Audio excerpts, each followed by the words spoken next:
Vous écoutez Napoléon, la destinée et la mort, épisode 4. Il n'a dormi que quelques heures, comme à son habitude. Il sait que la journée s'annonce décisive. Depuis l'évasion de l'île d'Elbe, le destin lui a été favorable. Mais rien n'est gagné. L'avant-garde lui envoie les dernières nouvelles. Les troupes de Louis XVIII l'attendent à quelques kilomètres de là. Ils ont pour mission d'arrêter le retour de Napoléon vers Paris.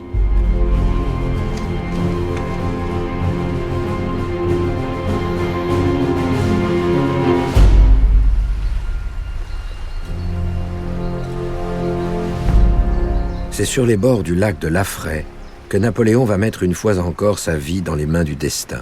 C'est ici que l'armée royale attend les partisans de l'empereur déchu. Pour la première fois depuis son retour en France, l'affrontement semble inévitable. Il avait choisi ce qui deviendra la route de Napoléon, la route des Alpes, parce que comme il n'avait pas beaucoup d'hommes, les chemins étaient étroits, et s'il y avait une bataille, on ne pouvait pas aligner beaucoup d'hommes face à lui. Pierre Brandat, historien. Mais quand il arrive dans la plaine de Laffrey, elle est large, donc face à lui, il y a des régiments royalistes en nombre. Ils sont 4 à 5 fois plus nombreux que lui. Militairement, il ne peut pas passer. Et avant tout, cet homme est un joueur. C'est-à-dire que tant qu'il y a une carte à jouer, il la joue. Patrice Guenifet, historien. Il sait qu'à chaque fois qu'il mise, il est au bord du précipice, que tout peut s'écrouler. Mais comme il a cette confiance en lui extraordinaire, il y va quand même. Les armées sont à présent face à face. Napoléon fait déployer le drapeau bleu-blanc-rouge et jouer la Marseillaise. Et puis, il s'avance seul vers les troupes ennemies. Face à lui, les baïonnettes sont pointées, les fusils prêts à faire feu. Cette fois, il va défier la mort, les yeux dans les yeux. La scène, telle qu'on la raconte habituellement, alors on l'a un petit peu arrangée. Thierry Lantz, directeur de la Fondation Napoléon. La scène a vraiment eu lieu puisque on possède un témoignage qui n'est pas un témoignage de l'entourage de Napoléon, personne qui était là, qui a aperçu tout ça, et qui a écrit ce qu'il a vu à un de ses camarades. Lettre du citoyen Johannis, habitant de Romans. L'empereur s'avance seul, puis il crie aux soldats « Comment, mes amis ? Vous ne reconnaissez plus votre camarade ? Votre empereur, qui vous a si souvent mené à la victoire, il les exhorte à crier « Vive l'empereur !» et à le suivre. Un silence général fut tout ce qu'il obtint. Alors, ouvrant sa redingote et découvrant sa poitrine, « Eh bien, puisque vous ne me reconnaissez plus, tirez sur moi !»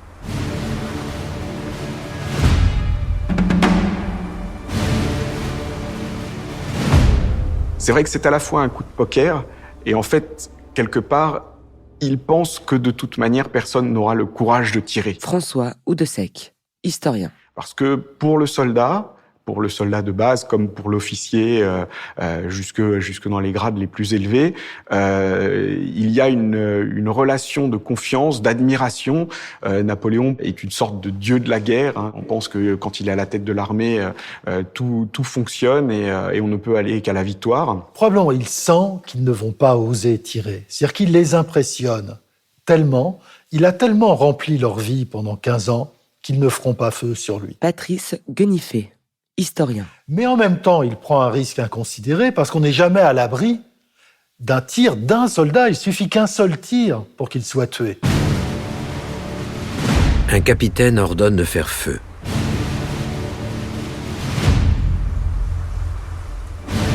Mais les fusils restent muets. Et la situation bascule.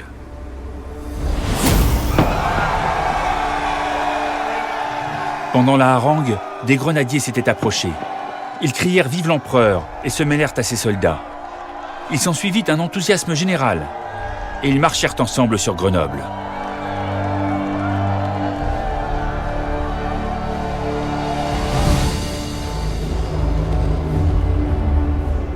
Ma bonne Louise, je t'ai écrit de Grenoble que je serai bientôt à Paris. Les peuples courent en foule au-devant de moi. Des régiments entiers quittent tout pour venir me rejoindre. Le retour est triomphal. Louis XVIII s'est enfui. Napoléon arrive le 20 mars dans la capitale sans avoir fait verser une goutte de sang à ses troupes. C'est magnifique jusqu'au moment où Napoléon est à Paris. Thierry Lantz, directeur de la Fondation Napoléon. Une fois qu'il est à Paris, c'est là qu'il se rend compte que la situation n'est pas aussi simple qu'il l'a pensé. Il y a d'abord la menace extérieure. Lorsque le Congrès de Vienne, où toutes les puissances européennes sont réunies, apprend le retour de Napoléon, la première chose qu'on fait, c'est qu'on le met hors la loi, c'est-à-dire hors la loi de l'Europe, et qu'on décide que les armées qui ont gagné l'année précédente contre les armées napoléoniennes vont marcher sur la France. Ce n'est pas une déclaration de guerre à la France, comme vont faire les Alliés. C'est aussi une première dans l'histoire. On va déclarer la guerre à un homme. Pierre Branda, historien. Les puissances alliées, dans leur traité du 25 mars, déclarent la guerre à Napoléon Bonaparte, non pas à la France. Déclarent la guerre à Napoléon Bonaparte pour le neutraliser parce que c'est le perturbateur du repos du monde. Et puis la deuxième chose dont il va se rendre compte, c'est que l'exaltation de son retour lui a fait perdre de vue que, sur le plan politique, il n'a pas d'alliés au moment où il arrive à Paris. Il se rend compte que sa situation est mauvaise à l'intérieur et à l'extérieur, et comme il l'a fait souvent par le passé, il va essayer de reprendre la situation en main par une opération militaire. L'empereur repart au combat avec une nouvelle armée. Il fonce vers la Belgique, où l'attend le gros des troupes de la coalition. Il est vainqueur une dernière fois à Ligny. Dans les plaines de Waterloo, il est à 2 doigts de l'emporter. Mais son étoile l'a abandonné. Il est définitivement vaincu. Napoléon abdique une seconde fois et rejoint le port de Rochefort. Il pense un temps s'enfuir aux États-Unis, mais il est barré par la marine anglaise. Acculé, il finit par se rendre. On l'envoie croupir à 7000 km de là, au milieu de l'Atlantique, à l'île de Sainte-Hélène. On n'a pas osé l'exécuter. L'exécuter comportait un risque, c'était de faire renaître probablement un mouvement révolutionnaire en sa faveur, d'en faire un martyr sur place. Jacques-Olivier Boudon, président de l'Institut Napoléon. Donc on préfère l'isoler, l'éloigner, en se disant que finalement le temps fera son œuvre et que les esprits oublieront le personnage. Mais on l'envoie très loin, dans l'Atlantique Sud, dans une île qui est imprenable, c'est un rocher dressé au milieu de l'océan, avec en plus une flotte britannique qui va graviter autour pendant toute la période de la captivité. Autrement dit, sortir de Sainte-Hélène est impensable à ce moment-là.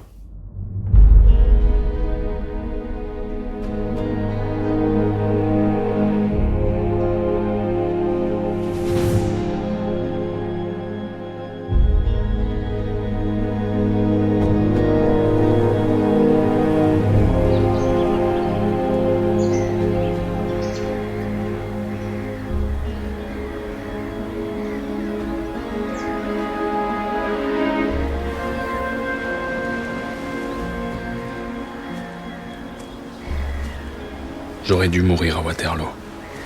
Peut-être avant. L'infortune, c'est que quand un homme cherche la mort, il ne puisse la trouver.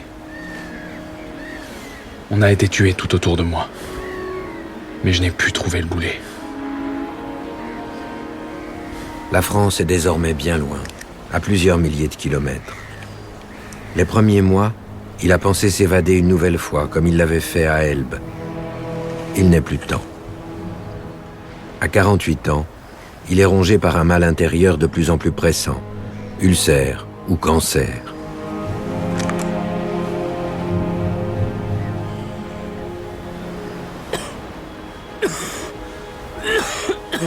Il pense déjà à l'au-delà.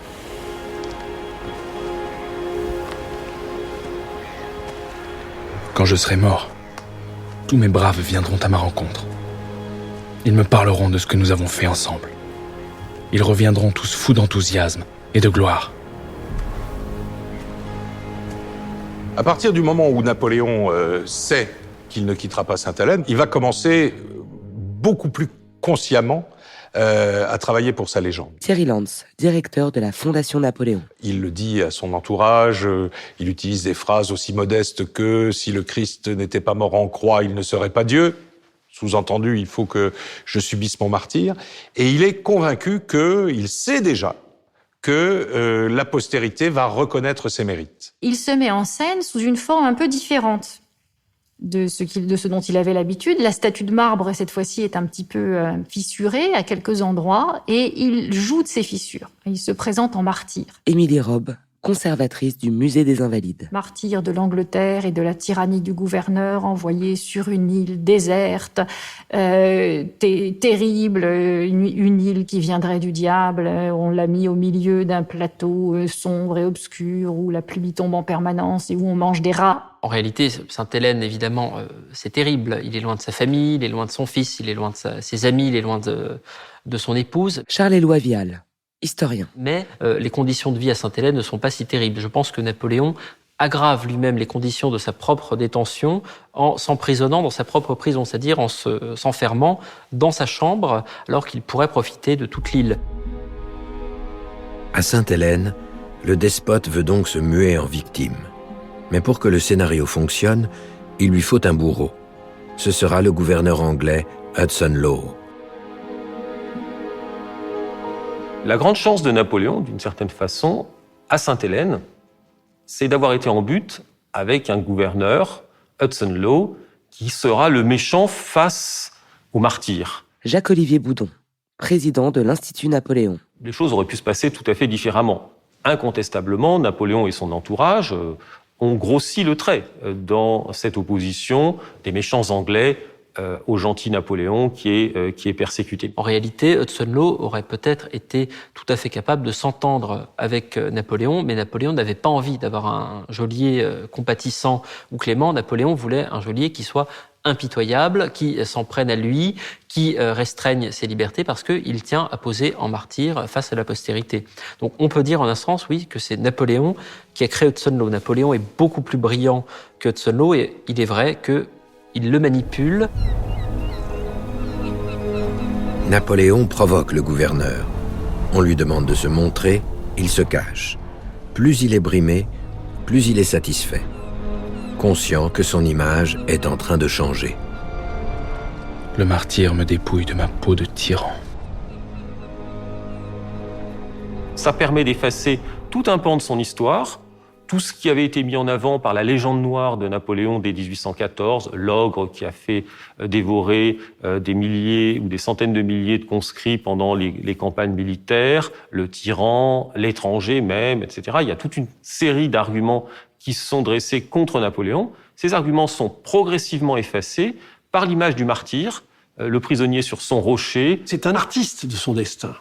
Il a pressenti que, en devenant une victime, eh bien, on le verrait d'une façon différente. Jean-Marie Rouard, écrivain. Il va complètement inverser son image. Voilà. Au lieu d'être l'homme despotique, vraiment intransigeant, eh bien, subitement, il va être un vaincu et ça va créer cette formidable image d'une forme on pourrait dire, de Christ de l'époque moderne.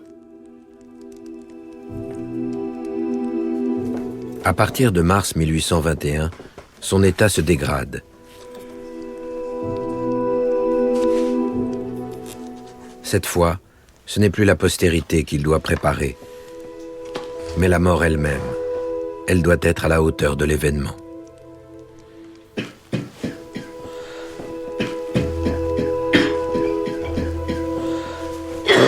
Napoléon a une agonie qui est très longue, très lente et sans doute très douloureuse. Il n'en finit pas de mourir. Charles-Éloi Vial, historien. Et cela va lui permettre de mettre en scène sa mort. Il va le faire de façon très consciente, malgré ses souffrances. Il réussit à mettre en scène une mort qui est une mort de souverain. Au soir de sa vie, Napoléon a pleinement conscience qu'il joue sa dernière bataille. Chantal Prévost, responsable des bibliothèques à la Fondation Napoléon. Sa dernière bataille de l'image, ça il le sait parfaitement. Et un des moyens de faire une ultime déclaration au monde, c'est de faire un testament. Il va mêler à la fois l'homme, Bonaparte, puisqu'il y a des legs particuliers, des dons matériels à des proches, mais également le monarque, l'homme d'État. Et c'est en ça que le testament demeure une grande déclaration et une façon de se poser pour l'éternité. Je meurs dans la religion apostolique et romaine, dans le sein de laquelle je suis né il y a plus de 50 ans.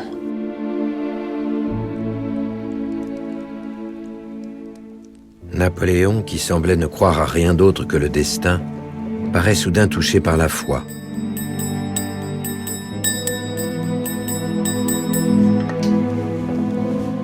À quelques jours de sa mort, il demande même à se confesser.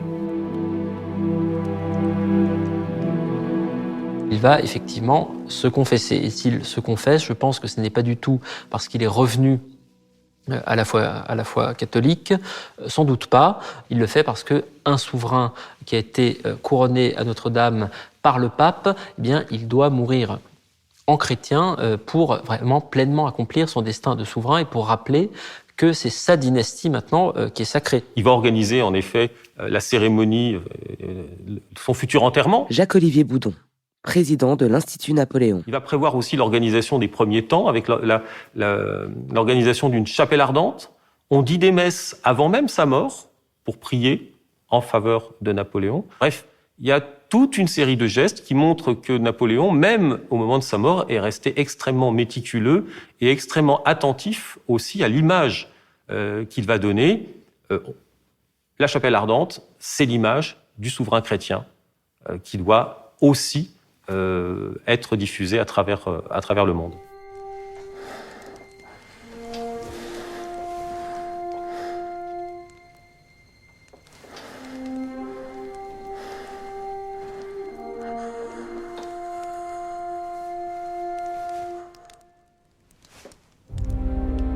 Le 5 mai, à 5h49 de l'après-midi, la mort, qu'il a tant de fois défiée, triomphe enfin de Napoléon. À moins que ce ne soit l'inverse. Car l'histoire de Napoléon ne s'arrête pas avec sa disparition. Comme il l'avait espéré, elle prend une dimension inédite. L'annonce de sa mort à Paris ne provoque pas d'énormes remous. Bon, il y a quelques petites manifestations, mais pas une émotion collective. Thierry Lantz, directeur de la Fondation Napoléon. Et puis, il va y avoir la phase d'émergence, de développement et de submersion de tout de la légende dorée, qui donne un empereur libéral, un empereur qui est pour l'égalité. Bref, comme on le lui a fait dire, le messie de la Révolution. Il est intéressant de voir qu'une partie des populations ne croit pas à sa mort. Comme s'il était immortel, comme si finalement il avait accédé au rang de demi-dieu. Et on aperçoit le personnage de Napoléon, ici ou là, un Napoléon ressuscité, ce qui est là aussi significatif de la trace qu'il a laissée. L'image de Napoléon christique, comme dans la célèbre gravure d'Horace Vernet qui montre Napoléon sortant de son tombeau en gloire, auréolé d'une véritable lumière qui est christique. Émilie Robbe, conservatrice du Musée des Invalides. Cette image-là, elle n'est pas un blasphème. Elle est simplement un calque et une image de l'attachement de soldats qui n'avaient pas la religion mais qui avaient l'empereur.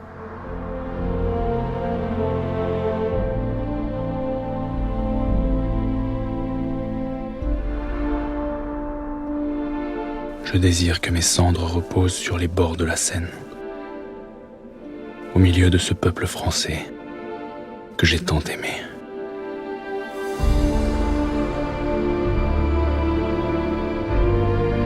« 20 ans après sa mort, comme il l'espérait, son corps est rapatrié de Sainte-Hélène à Paris.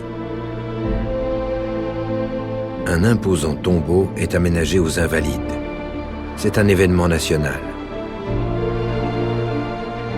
L'homme qui croyait en son destin est devenu une légende.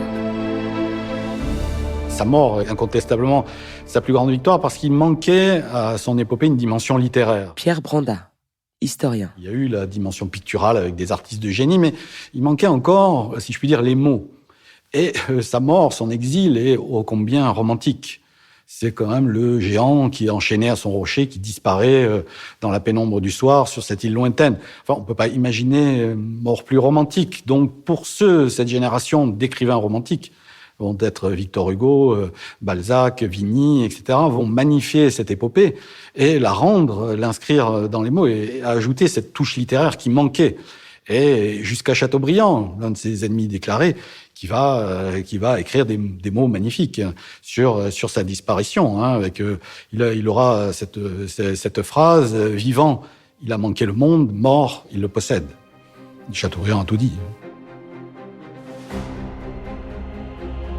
Vous venez d'écouter Napoléon, la destinée et la mort. Si vous avez aimé ce podcast, vous pouvez vous abonner sur votre plateforme de podcast préférée et suivre Initial Studio sur les réseaux sociaux. Napoléon, la destinée et la mort est un podcast coproduit par Initial Studio et Tournez s'il vous plaît, adapté du documentaire audiovisuel éponyme, produit par Tournez s'il vous plaît et réalisé par Mathieu Schwartz. Production exécutive du podcast, Initial Studio. Production éditoriale, Sarah Koskiewicz et Louise Nguyen. Montage, Camille Legras. Avec la voix d'Emmanuel Yacoubi.